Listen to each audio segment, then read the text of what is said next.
Let's start. My name is Roman, and I will be talking with you about dynamic filtering and its application for Presto join optimization. So let's start. This talk will be started. I will start with describing existing join optimization in Presto, which can be useful for you even if you're not using dynamic filtering. Then we'll describe the problem we were trying to solve with dynamic filtering. Then we'll discuss a bit about existing implementations and our proposal. Yeah. And the last slides will describe the performance gains that can be reached using this technique. So let's start. So currently, Presto supports a few optimizations for joins, which happen during the planning phase of the query. The most important ones are join reordering and join distribution type selection. And both of them can be done manually, can be enabled or disabled manually. But the new and the interesting feature that they can be enabled automatically using the cost-based optimizer, which is a quite new feature in Presto. It was merged, I think, in the last year, in the previous year. And it requires column statistics to do the correct optimizations, which will be described in the next slides. And the statistics can be provided by the connector, which currently is provided by the Hive connector. And if your connector don't provide it, you can use the analyze statement to collect them in runtime. So let's start with the first optimization, the join reordering. So consider the following query where we're doing a join between a large table, the sales table, and the small table, which is the item table. And you should remember that Presto uses Presto reads the right-hand side table into memory before doing the join. So we would prefer to have the smaller table on the right-hand side and the larger table on the left-hand side.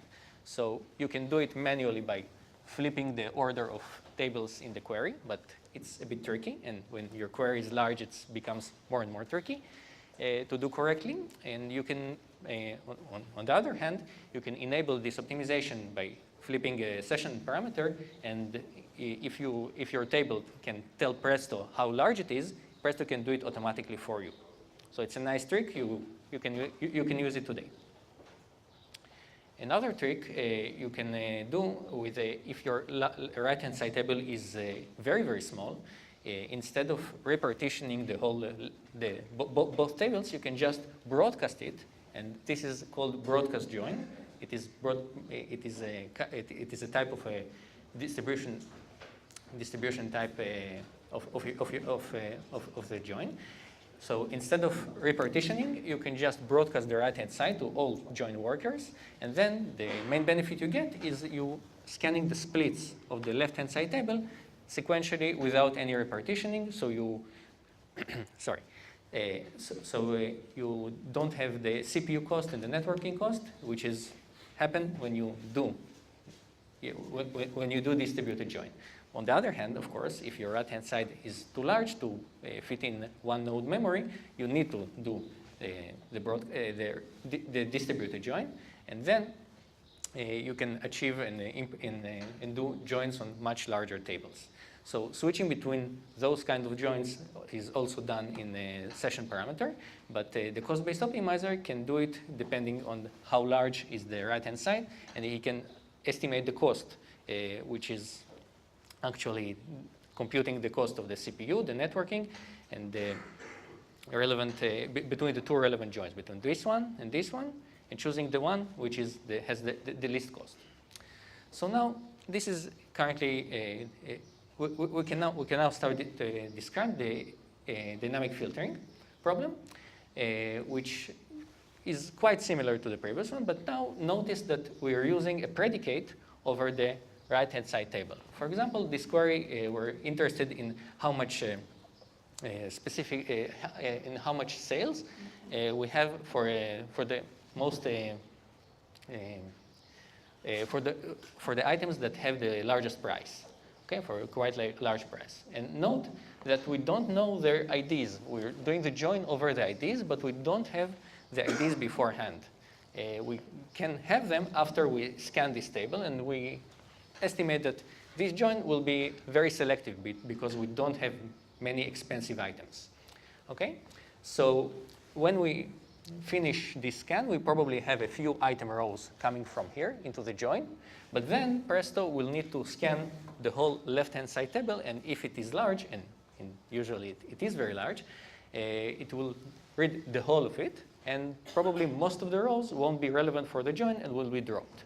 So it is very inefficient to do it that way. So what can we do? We can split it into two queries. We can do initially this query, get the item IDs, and then do a query on this table. But it's a manual solution. We would prefer the database to help us, the database engine to help us here. So how can we optimize this use case? So the solution is, of course, in the title, is dynamic filtering, is to enable the database to collect the relevant IDs from the rows it gets from this scan. And then those IDs are used to construct a predicate, which is called the dynamic filter, and which later, after the scan is over, can be pushed down into the scan over this table. When we get this predicate, we use it as we use dynamic predicate pushdown, which our connector supports and improves the performance significantly. We will take a look at the numbers in the end of the slides.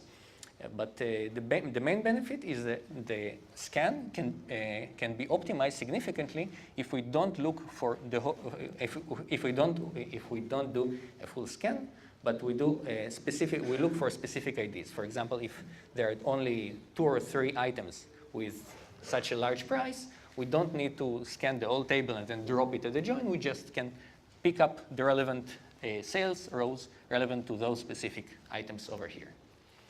So, of course, most of the rows in this case won't be touched by Presto at all. So our connector will be just picking those and pushing them to Presto. So very few sales rows will come there, and we'll probably have significant CPU and networking savings.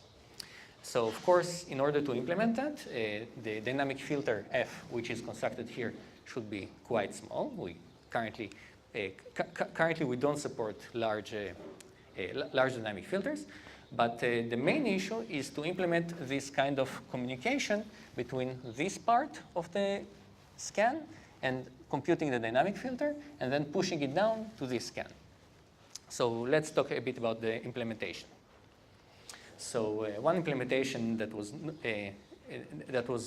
a kind of a prior art suggested by folks from Teradata and implemented by Qubole. It supports both distributed and broadcast joins, but currently it is not part of mainline Presto. It is part of the Qubole distribution, and it's currently being added, in the process of being added to Presto as a pull request. But it does require significant changes in the Presto architecture. It requires modifying the nodes of the query plan and adding new optimizer rules for doing the correct things before executing the query. It requires in order to support distributed join, it requires using the coordinator in order to collect all the relevant filters and to pass them into the application part, into the scan of the left-hand side. And of course, in order to apply them, Qubole and currently the pull request suggests using it for pruning partition during split generation, which can improve the query performance in some cases, and you can find more details over this link. Okay. However, our platform, our Varada platform, we were trying to do something a bit different, which we hope that can be implemented a bit in a bit simpler fashion, and we did it, and we'll describe the details in the next slide.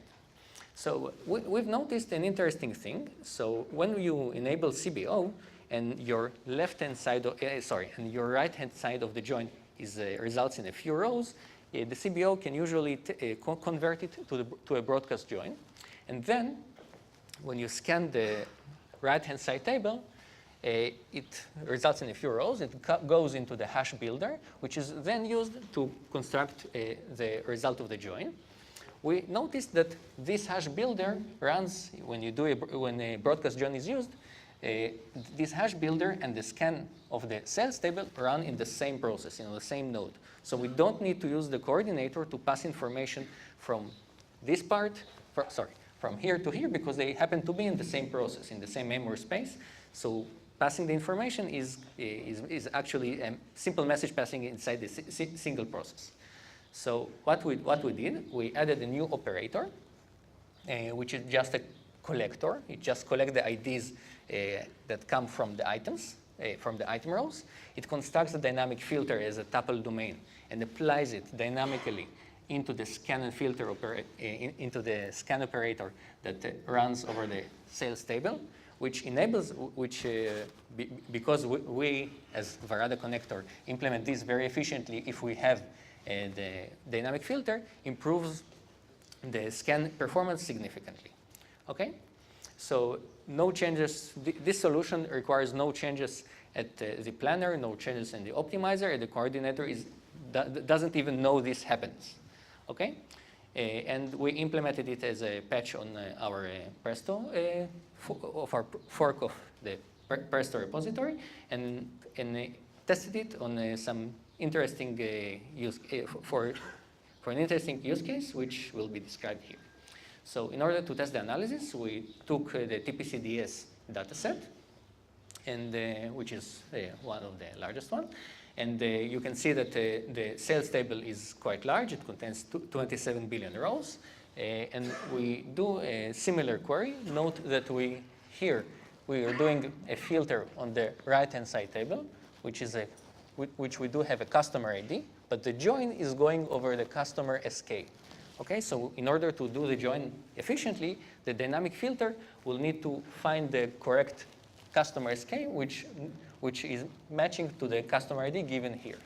Okay, note, so when you run the query, even without any optimization, it results in a very, very few rows. So most of the rows are not relevant to the result of the join. We actually need a very, very small subset of the store sales rows. So it's quite a good match for using dynamic filtering for optimizing this kind of query.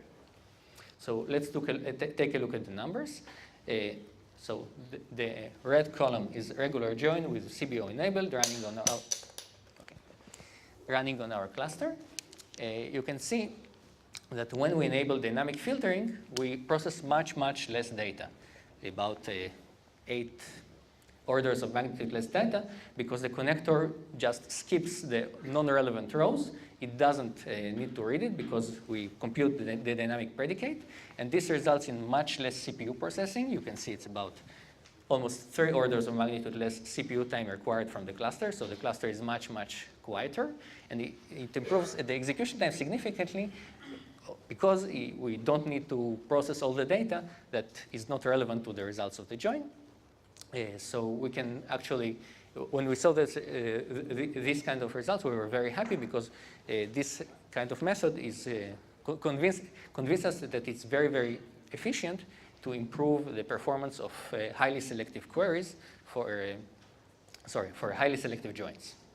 So, so to continue, we will continue working on improving and extending the dynamic filtering, and in the next project we probably will be happy to contribute to aggregation pushdown and the coordinator high availability, the next project that are relevant to the Presto community. And thank you for your attention.